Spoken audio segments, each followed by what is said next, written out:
야, 어느 때면가 이렇게 또 가득 하나님의 말씀을 사모하시는 분을 하나님이 채우신 줄로 믿습니다. 우리 옆에 계신 분에게 이렇게 교제했으면 좋겠습니다. 뭘 좀 아시는군요.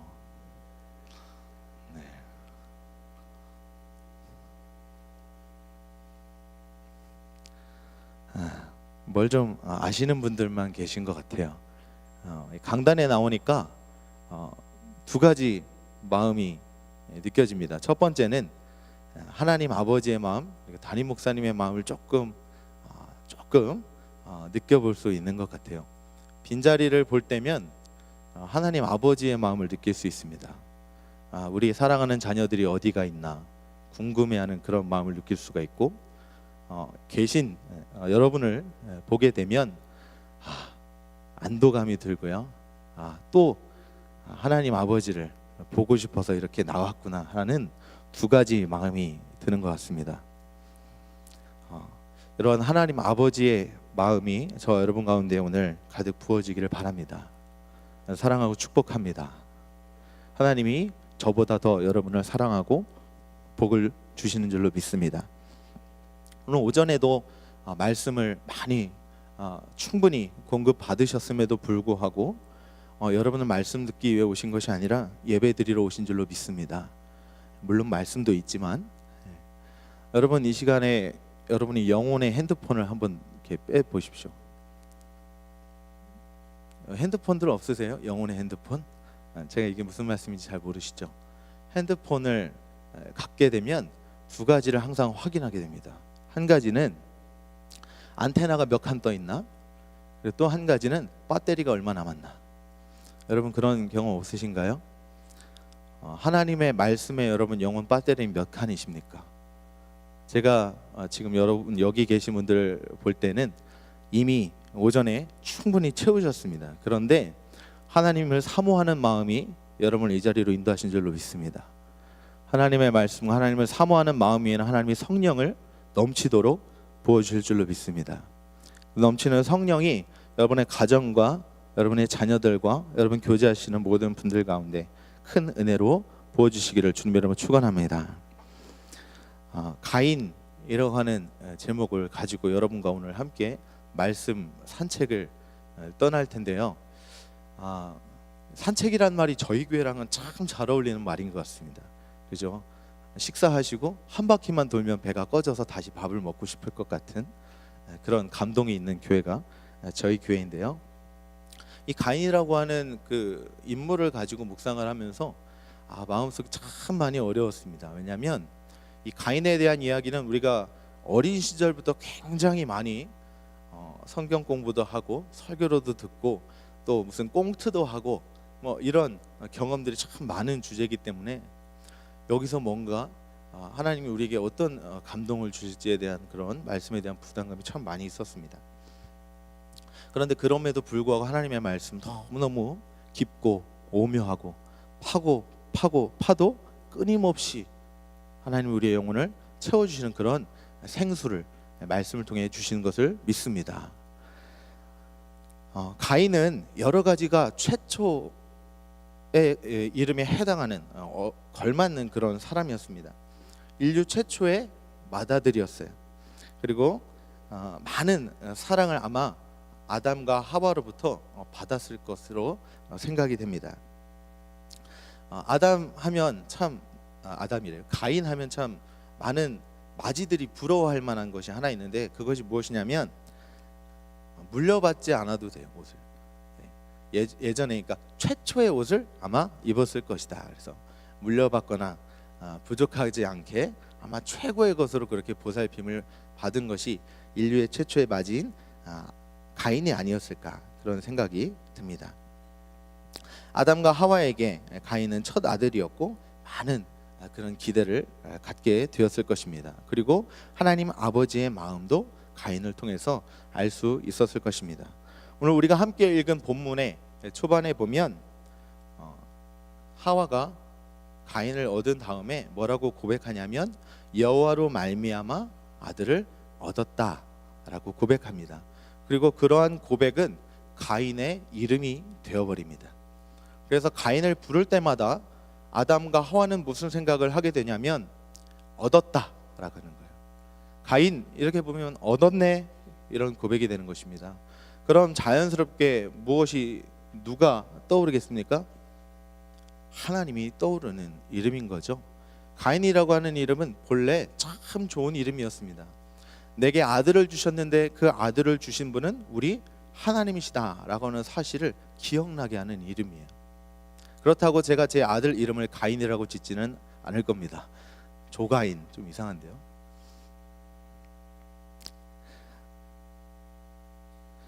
이렇게 가인은 참 맏아들로서 아담과 하와로부터 많은 사랑을 받았고 많은 기대를 받고 태어난 아들이었어요. 그러다가 이제 둘째가 태어납니다. 이 둘째의 이름은 아벨이라고 하는 이름을 붙여주었습니다. 근데 이 아벨이라고 하는 이름은 무슨 뜻이 원래 히브리어 발음으로 하면 헤벨입니다. 헤벨. 헤벨은 무엇이냐면 전도서에 가장 많이 나오는 단어예요. 전도서에 가장 많이 나오는 단어 여러분 뭔지 아시죠? 모르시는 척을 하고 있어요. 헛되다는 거죠. 헛되다. 헤벨이라고 하는 단어는요 헛되다라고 하는 뜻입니다. 아벨 그럼 헛되다는 거예요. 그런데 가인은 날 때부터 굉장히 큰 은혜와 복을 받으며 부모님의 기쁨으로 태어났고 아벨은 날 때부터 뭔가 부모님으로부터 사랑받았다는 느낌이 아니에요. 허무하다, 헛되다, 바람 같다, 공허하다 이런 의미가 헤벨, 아벨이라고 하는 뜻이거든요. 그러므로 여러분 가인과 아벨 이 둘 중에 누가 더 성품이 온유하고 누가 더 행복하게 아마 자랐을 거라고 여러분 생각이 되십니까? 당연히 가인이 더 부족한 것 없이 자랐을 것 같습니다. 이 자라면서 이 자녀들이 성장을 하게 되는데 가인은 무엇이 되냐면 농사꾼이 됩니다. 그리고 아벨은 목동이 됩니다. 그 근동 지방에서 목동은 굉장히 천시되는 그런 직업이에요. 그리고 농사꾼이라고 하는 것은 자기 기업이 있다라는 것이죠. 땅이 있다라는 것이고요. 땅이 있는 사람이 굉장히 축복받은 사람으로 분류됩니다. 그러니까 가인은 맏아들로서 땅도 있고 아주 그냥 맏아들로서의 누릴 수 있는 그런 풍족한 은혜를 누리는 그런 사람으로 자랐습니다. 그런데 아벨은 생각해 보면 이름도 헛되고 이름도 뭔가 허무하고 하는 맡은 자라면서 갖게 된 직업도 목동이라고 하는 천시받는 그런 직업을 갖게 되었습니다. 그런데 어느 날 하나님 앞에 이제 세월이 흐른 후에 예배를 드리는데 무슨 일이 일어나냐면 가인은 그가 갖고 있는 농산물로 하나님께 올려드리고 제사를 드리고 아벨은 그 양의 첫 새끼와 기름으로 하나님께 제사를 드립니다. 근데 여기서 가인의 일생 중에 굉장히 충격적인 사건이 하나 나타납니다. 무슨 사건이냐면 하나님께서 아벨과 그의 제물은 받으셨어요. 그런데 가인과 그의 제물은 받지 않으셨습니다. 이것이 가인에게 있어서는 일평생 경험해 보지 못할 만큼 굉장히 큰 충격적인 사건입니다. 이 사건을 이제 경험한 가인의 마음속에 이상한 기류가 흐르게 됩니다. 어떤 마음이 흐릅니까? 불편한 마음이 흐르는 겁니다. 평생 사랑을 독차지하고 마지로서의 기득권을 안고 살아왔던 이 가인이 마음속에는 이제 아벨에 대한 불편한 마음이 생기고요. 하나님에 대한 불편한 마음이 생기더라는 것이죠. 여기서 질문을 하나 갖게 됩니다. 왜 하나님은 가인과 그 제물은 받지 않으시고 아벨과 그 제물을 받으셨느냐? 이 문제가 떠오릅니다. 주류의 해석들은 이렇게 해석합니다. 보통 인간이 하나님께 드리는 제사는 피의 제사여야 하기 때문에 곡식을 하나님께 제사로 드렸던 그 제물에 문제가 있었다. 그와 같은 근거가 성경 안에 실제로 있습니다. 그 앞에 보면 3장에 보면요, 아담과 하와가 하나님께 죄를 지었을 때 무슨 옷을 지어 입게 되냐면 무화과나무로 그 이파리로 옷을 지어 입습니다. 그런데 나중에 하나님께서 그 이파리로 지은 옷을 대신해서 무엇을 만들어 주시죠? 짐승의 가죽으로 된 옷을 만들어 주십니다. 그러니까 이렇게 해석할 수 있는 것이죠. 나뭇잎으로는 안 된다는 거예요. 식물로는 못 가린다는 거예요. 죄를, 허물을. 그렇기 때문에 반드시 짐승의 피가 있어야 된다. 생명으로 속전을 해야 된다. 여러분, 충분히 가능한 그런 해석입니다. 그런데 우리가 이렇게만 해석해 버리면 재물하고만 관련된 그런 문제로 생각을 할 수 있습니다. 그런데 성경의 해석은 그럼 어떤가를 우리가 찾아볼 수 있는데, 성경에서 이 가인과 아벨의 제사에 대해서 해석하고 있는 부분은 히브리서 11장 4절밖에 없습니다. 제가 봉독해 보면 이렇게 기록되어 있습니다. 믿음으로 아벨은 가인보다 더 나은 제사를 하나님께 드림으로 의로운 자라 하시는 증거를 얻었으니 하나님 그 예물에 대하여 증언하심이라. 그가 죽었으나 그 믿음으로써 지금도 말하느니라. 아멘. 자, 히브리서의 기자는요, 히브리서라는 게 히브리인들에게라고 쓴 편지입니다. 그러니까 히브리인들의 정서와 문화와 역사에 굉장히 익숙한 사람이었어요. 그래서 이 사람이 볼 때 히브리 이 전통, 유대인 전통에 볼 때 이 하나님께서 이것을 받으신 것의 문제는 재물의 문제가 아니라 무엇의 문제가 있다는 해석을 합니까? 믿음으로 아벨은 가인보다 더 나은 제사를 하나님께 드렸다는 거예요. 그러니까 재물의 차이 때문에 하나님이 가인과 그의 재물을 받지 않으신 것이 아니라 가인의 그 마음 속에 하나님을 향한 온전한 예배드리는 그 믿음, 하나님에 대한 믿음이 부족했기 때문에 하나님께서 그 예배를 받지 않으셨다는 것입니다. 믿음의 문제는 무엇입니까? 마음의 문제입니다. 제사를 드리는 그 마음이 중요하다는 것이죠. 하나님은 항상 재물보다 그 중심을 보십니다. 가인과 그 재물을 받지 않으신 이유는 재물을 보기 전에 그 재물을 드리는 자의 중심을 하나님께서 주목하셨기 때문입니다. 사무엘상 16장 7절 말씀이 이렇게 기록하고 있습니다. 여호와께서 사무엘에게 이르시되 그의 용모와 키를 보지 말라. 내가 이미 그를 버렸노라. 내가 보는 것은 사람과 같지 아니하니 사람은 외모를 보거니와 나 여호와는 중심을 보느니라 하시더라. 아멘. 하나님은 중심을 보신대요. 사실 이 말씀은 저에겐 굉장히 큰 실망감을 안겨주는 말씀입니다.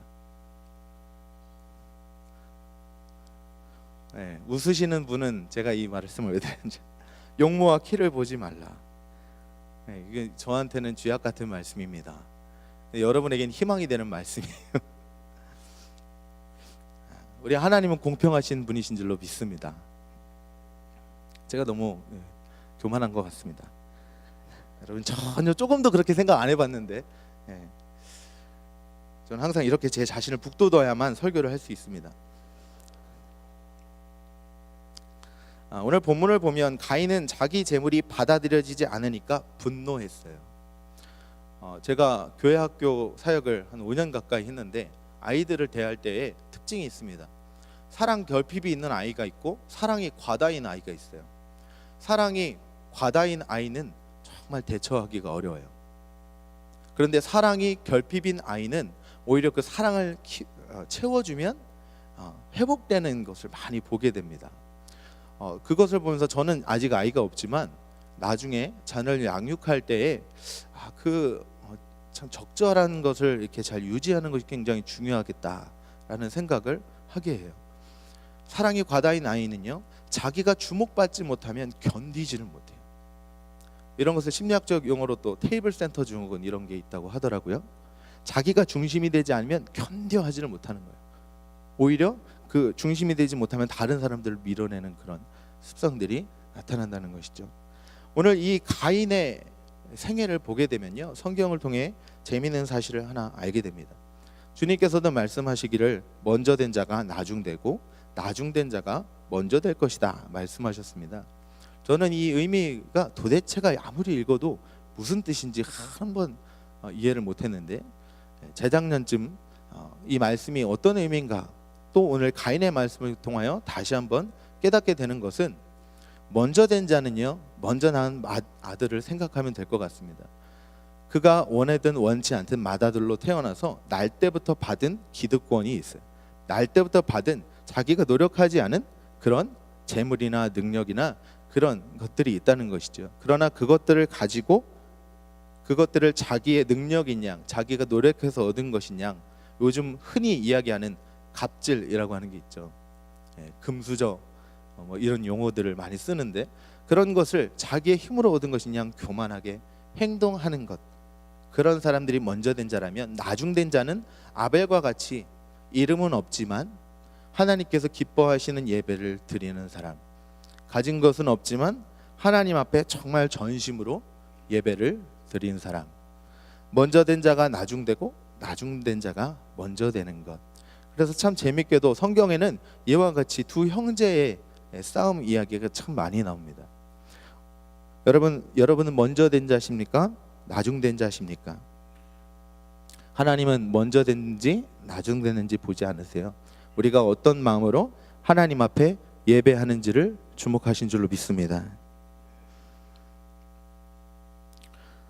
우리가 드리는 모든 예배를 우리 하나님이 받으십니까? 하나님이 받으시지 않는 예배가 있다는 것을 오늘 창세기 4장에서는 우리가 깨닫게 됩니다. 하나님이 싫어하시는 예배가 있대요. 오늘 히브리어에서 하나님이 가인과 그 제물을 받지 않으셨다는 표현은요, 히브리어 원어로 읽게 되면 절대 받지 않으셨다는 거예요.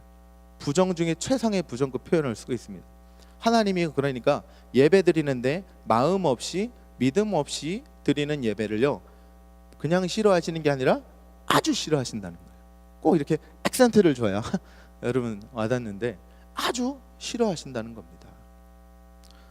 저희 교회 와가지고 제가 우리 담임 목사님께 참 감사한 부분이 있습니다. 물론 여러 가지 많지만 부목사님들을 저희 앞자리에 앉혀주셔서 너무 감사해요. 제가 어떤 교회 가면 이게 뒷자리에 부목사님들이 이제 상황을 보시고 이제 교회에 대처할 일들이 있기 때문에 이렇게 있는 경우가 있는데, 저는 저희 교회 앞자리에 앉혀주셔서 하나님께 온전히 정말 예배에 집중할 수 있게 되는 기회를 만들어 주셔서 너무 감사합니다. 이 자리를 빌어서 담임 목사님 감사합니다. 네. 네. 그렇게 예배를 잘 드리면요, 말씀을 듣기 전에 이미 은혜를 받습니다. 여러분 토요일 저녁부터 주일을 정말 정성스럽게 준비해 보시면요, 교회당 문을 들어서는 순간부터 눈물이 왈칵합니다. 한 주 동안 못 봤던 인물들을 다 볼 때마다 살아 있었구나, 하나님 지켜주셨구나, 세상에 험한 일이 얼마나 많습니까? 얼마나 여러분 그것이 감사하고 기쁨과 은혜와 감격이 터져 나옵니까? 오늘 하나님은요, 예배 가운데 그런 예배자를 찾으십니다. 우리가 정말 하나님을 기쁘시게 하는 예배 드리시는 저 여러분 되기를 주님으로 축원합니다. 로마서 12장 1절에 보면, 그러므로 형제들아 내가 하나님의 모든 자비하심으로 너희를 권하노니 너희 몸을 하나님이 기뻐하시는 거룩한 산 제물로 드리라 라고 말씀하고 있습니다. 많은 사람들은 어떻게 산 제물로 드리냐 이것 때문에 힘들어하지만, 중요한 것은요, 하나님이 기뻐하셔야 됩니다.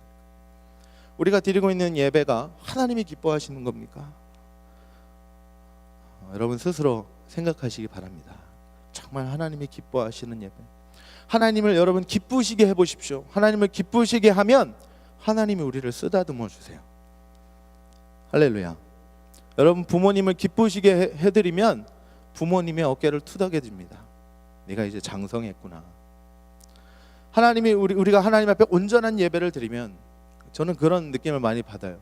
하나님이 내가 주님 앞에 머리를 조아릴 때 내 머리를 쓰다듬으시는구나. 주님 앞에 내가 정말 어려운 상황에 믿음의 헌신을 한 걸음 더 나아가면 주님께서 나를 만져주시는구나. 그때 그 기쁨은요, 소유의 기쁨과는 비교할 수가 없습니다.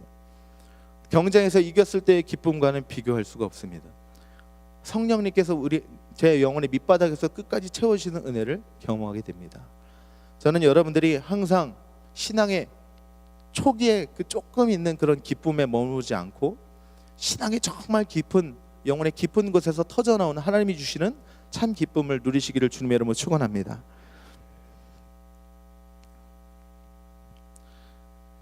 다시 가인의 상황으로 이야기 속으로 우리가 들어가 보면 한 가지 이제 질문이 풀리지 않는 또 질문이 있었어요.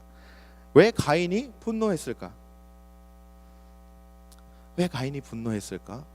쉽게 우리는 깨닫게 됩니다. 왜 가인이 분노했냐면 시기하고 질투하는 마음이 생겨난 거죠. 시기하고 질투하는 마음이 왜 생겨났습니까? 저는 그 문제의 원인을 선악과 사건에서 찾아보려고 합니다. 창세기 3장에 보면 아담과 하와가 하나님이 절대 먹지 말라고 했던 선악과를 먹게 되는데요. 여러분, 선악과가 뭘까요? 저는 어렸을 초등학교 때 성경 퀴즈를 하는데 에덴 동산에 있던 그 나무 이름 맞히는 퀴즈 문제가 나왔어요. 그래서 저희 집에서 제가 손을 번쩍 들고서 답을 얘기했습니다. 뭐라고 얘기했을까요? 무화과나무. 분명히 선악과인 줄 알고 있었는데 무화과나무를 외쳤어요. 여러분, 선악과가 무엇입니까? 저는 선악과라고 들어도 머릿속에 이미지는 무화과나무라고 생각을 하고 있었던 거예요. 선악을 알게 하는 나무인데 이게 도대체 선악을 알게 하는 나무가 뭐냐는 거예요. 옳고 그름을 분별하게 하는 나무인지, 왜 그것을 알게 되면 죽게 되는지 너무너무 궁금하잖아요. 그러다가 원어를 찾아보다가 이런 의미를 알게 됐습니다. 이 선과 악을 알게 한다라고 하는 게 토브 그리고 라라고 하는 단어인데, 선이 토브예요. 토브라는 것은요, 그냥 좋은 이런 의미를 갖고 있어요. 그러니까 우리가 생각하는 어떤 윤리적인 선의 개념, 그것보다 더 큰 긍정적인 모든 것들을 이 토브라는 용어로 쓴다는 거예요. 그리고 악을 의미하는 것은 라라고 하는 용어인데, 이 라라고 하는 것은 그냥 악인데 그냥 악이 아니라 그냥 부정적인 것들을 막나라 하는 거예요. 그러니까 선과 악을 알게 하는 열매다. 이것은요, 이것을 먹고 나타나는 현상이 있는데요. 3장 후반절 22절에 보면요, 이렇게 기록하고 있습니다. 여호와 하나님이 이르되 이 사람이 선악을 아는 일에 우리 중 하나같이 되었으니 그가 그의 손을 들어 생명나무 열매도 따먹고 영생할까 하노라 하시고. 자, 선악을 알게 하는데요, 그게 누구처럼 된다는 거예요? 하나님처럼 된다는 거예요. 그러니까 이 선악과 나무의 굉장히 무시무시한 비밀은 무엇이냐면, 그 열매를 먹은 사람은 자기가 하나님인 것처럼 심판하고 판단하기 시작한다는 것입니다.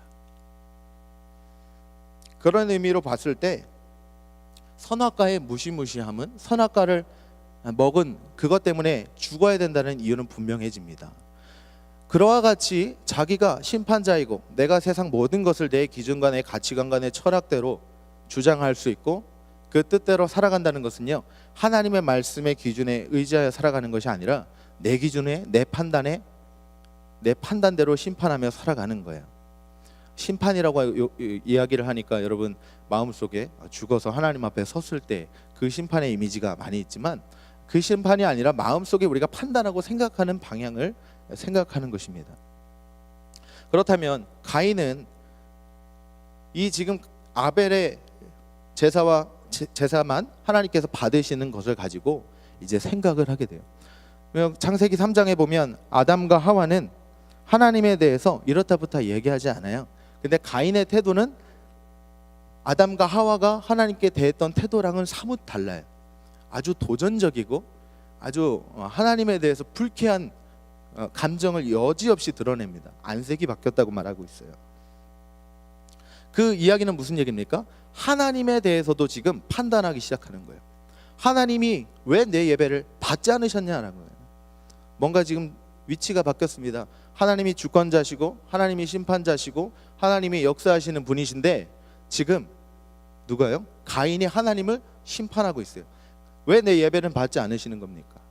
그리고 안색이 변했습니다. 하나님께 삐졌습니다. 그리고 자기가 심판자가 되어 시기와 질투와 분노하는 그런 마음을 누구에게 쏟아놓습니까? 그의 불쌍한 동생 아벨에게 쏟아놓는 것입니다. 그래서 이야기하다가 쳐주겠다는 거예요. 인류 최초의 아주 사랑스러운 마다들이 한순간에 사랑해야 할 동생을 쳐죽이는 최악의 동족 친족을 살해하는 그런 살인자로 전락해버리는 거예요. 무엇 때문에 가인이 이와 같이 된 것입니까? 사실 찾아보면 아담과 하와가 선과 악을 알게 하는 나무를 먹었기 때문이에요. 그 스스로가 하나님처럼 되어버렸기 때문에. 사단이 좋아하는 복음서가 있다고 하죠. 여러분 다 아시는 거예요. 내가 복음이 있다고 하죠. 내가 복음이다. 모르셨던 분들 계신가요? 알고 있던 거를 제가 얘기해 줘서 기뻐하시는 것 같은데, 사단은요 그래서 철저히 내가 네가 오라 그것을 얘기하는 거예요. 네가 오라 네가 저렇게 하나님에 대해서 불편하게 생각하는 것 맞지 하나님이 잘못하신 거지. 여러분도 은연중에 하나님 너무하셨어, 왜 가인의 예배를 받지 않으셨어, 그렇게 생각할 때가 있을 수도 있습니다. 그런데 오늘 이 이야기의 전체 흐름을 읽어보다 보면 우리의 마음속에 그것이 항상 있는 거예요. 저 사람은 왜 저렇게 행동해, 저 사람은 왜 저럴까, 비교하고 심판하고 마음속으로 판단해버리고, 저 사람은 나랑 절대 섞일 수 없는 부류야, 나랑은 화해할 수 없는 사람이야, 이미 내 마음속에서 판단을 해버리는 것입니다. 근데 성경에서는 판단자, 온전한 심판자는 누구입니까? 우리의 하나님밖에 없습니다. 그렇기 때문에 지금 이 가인의 마음은요, 선악과의 열매, 선악과의 그 문제 때문에 인하여 아주 하나님께 도전하고 있는 모습을 우리에게 보여주고 있습니다. 성경에 보면 하나님은요 교만한 것을 굉장히 싫어하십니다. 선악과 사건을요 무슨 사건이라고 합니까? 교만의 죄가 들어온 사건. 이 교만이 오면 반드시 따라오는 게 있습니다. 바로 불순종입니다. 그리고 불순종의 결과로 인하여 나타난 것이 오늘 가인이 그의 형제를 살해한 것 같은 그런 일이 나타나게 되는 것입니다. 하나님은요 순종하는 사람을 찾으십니다. 우리가 스스로 똑똑한 것 같고 이렇게 하면 반드시 효율적이고 이렇게 하면 반드시 이게 옳은 길이라고 여러분 생각할 때에 주의해야 될 게 있습니다. 하나님은 그게 정말 옳은 길이냐, 다른 사람들의 마음과 심령성을 다 칼로 난도질 해놓고 네 길이 옳다라고 하는 그 길로 따라가면 그 길이 정말 하나님이 기뻐하시는 옳은 길이냐, 누가 너를 심판자로 세웠느냐, 이렇게 말씀하실 수 있다는 거예요. 그렇기 때문에 우리는 공동체 가운데, 특별히 이 교회 가운데 살아가면서, 교회 안에 생활하면서 굉장히 중요한 것은요 같은 마음을 품는 것이라고 생각이 됩니다. 하나님은 같은 성령으로 우리에게 동일한 은혜 부어주시는 줄로 믿습니다. 하나 될 때요 같이 두 손 양손을 잡고 포옹을 하고 하나 되고 서로 축복할 때요 그런 생각이 듭니다. 이곳이 천국이구나, 하나님의 나라 가면 이런 곳이었으면 좋겠다. 재밌는 것은요 선과 악을 알게 되는 그 나무의 열매를 먹으면서부터 가인의 마음속에도 자기 자신을 심판해버려요. 그래서 그의 마음속에는 세상 사람들이 자기를 만나면 자기를 죽일 것 같아 두려워하는 마음속에 살아가게 됩니다. 그래서 예수님은 절대로 남을 비판하지 말고 판단하지 말라고 말씀하셨던 거. 심판하면 이미 그 사람에게 심판이 돌아옵니다. 우리가 누군가를 비판하면 그와 같은 비판이 다시 우리에게 돌아온다는 거예요. 그리고 그 비판이 돌아오기 전까지도 우리는 전혀 안심하고 살 수 없습니다. 제가 누군가와 수근수근했습니다. 그런데 그 사람이 어느 날 수근수근한 그 사람과 이야기를 하고 있어요. 그러다가 저랑 눈이 마주쳤습니다. 제 마음이 심장이 쿵탁쿵탁 뛰기 시작합니다. 집에 가서도 마음이 심란합니다. 제발 아니었으면 좋겠다, 제발 내가 했던 그 이야기를 전하지 않았으면 좋겠다, 그런 생각이 막 들고요. 밤새도록 이리 뒤척 저리 뒤척 하다가 정말 지옥 같은 밤을 보내게 됩니다. 여러분, 하나님이 주시는 은혜와 꿀잠, 평안을 누리시는 저 여러분 되시기를 주님으로 축원합니다. 심판자는 하나님이시고요, 우리는 기도자입니다. 할렐루야. 우리는 섬기는 사람들이 되기를 주님의 이름으로 축원합니다. 그럴 때 하나님께서는 그 사람에게 복을 주신 줄로 믿습니다. 순종하는 자, 교만하지 않고 겸손한 자, 그 사람을 하나님이 사랑하신 줄로 믿습니다. 제가 수원구치소, 시간이 많이 지나가서 죄송합니다. 이 이야기하고 말씀 좀 정리하겠습니다. 제가 이제 수원구치소에 가서 한 달에 한 번씩 예배를 드리는데, 처음 예배 드릴 때 그런 마음이 막 오는 거예요. 한 번도 교도소를 가본 적이 없었습니다. 근데 저에게 와서 우리 담임 목사님께 크신 배려로 제가 구치소에 가서 예배를 드리는 사역을 맡게 됐습니다. 감사합니다, 담임 목사님. 다시 한번. 네, 참 복을 많이 받은 것 같아요. 예배를 드리는데 제 일평생 그렇게 가슴 뜨거운 예배를 본 적이 없는 것 같아요. 전 여러 가지 생각을 하고 이제 교도소에 가서 구치소죠. 구치소에 가서 예배를 드리는데 마음속에 두려운 마음이 있었습니다. 어떤 마음이냐면 저 사람들 죄인들인데 죄인들한테 무슨 말씀을 전하지? 회개하라고 전할까? 뭐 말할 수 없는 그런 어떤 설교자의 고통이 있습니다. 기도하고 하는데 고민이 되었어요.